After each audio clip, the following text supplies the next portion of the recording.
ஆச்சி மசாலா. எந்த சமையலும் ருசி தேடும் ரகசியம். ₹20. தமிழக சட்டசபை தேர்தலில் கணிப்புகளை பொய்யாக்கி தாவேக வரலாற்று வெற்றியை ருசித்தது. அதன் தலைவர் விஜய் முதல்வரானார். விஜய் முதல்வரான பிறகு நடிகர் ரஜினியை மையப்படுத்தி பல அரசியல் யூகங்கள் கிளம்பி வருகின்றன. கொளத்தூர் தொகுதியில் தோல்வியடைந்த திமுக தலைவர் ஸ்டாலினை நடிகர் ரஜினி சந்தித்த போது பல வதந்திகள் கிளம்பின. இன்னொரு பக்கம் யாருமே எதிர்பாராத வகையில் பாரதிய ஜனதாவிலிருந்து வெளியேறினார் அண்ணாமலை. வி த லீடர்ஸ் என்ற அரசியல் அமைப்பை துவங்கி புதிதாக கட்சி ஆரம்பிக்க இருப்பதாக அறிவித்தார்.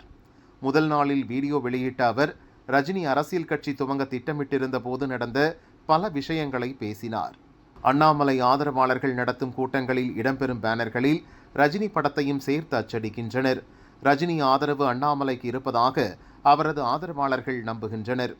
இதற்கிடையே ரஜினி படத்தையோ பெயரையோ எந்த அமைப்பும் பயன்படுத்தக்கூடாது என்று ரஜினி தலைமை ரசிகர் மன்றம் சார்பில் அறிக்கை வெளியானது. இந்த சூழலில்தான் தமிழக பாரதிய ஜனதா தலைவர் நயினார் நாகேந்திரன் தலைமையில் பாரதிய ஜனதா மேலிட பொறுப்பாளர் அரவிந்த் மேனன், மாநில செயலாளர் கராத்தே தியாகராஜன் உள்ளிட்டோர் அடங்கிய ஒரு டீம் இன்று காலை நடிகர் ரஜினியை சந்தித்தது பெரும் பரபரப்பை ஏற்படுத்தியது. ரஜினியின் போயஸ் கார்டன் இல்லத்தில்தான் இந்த சந்திப்பு நடந்தது. அப்போது பிரதமர் மோடியின் 12 ஆண்டுகால சாதனை பற்றிய தமிழ் மற்றும் ஆங்கில தொகுப்பை ரஜினியிடம் வழங்கினர்.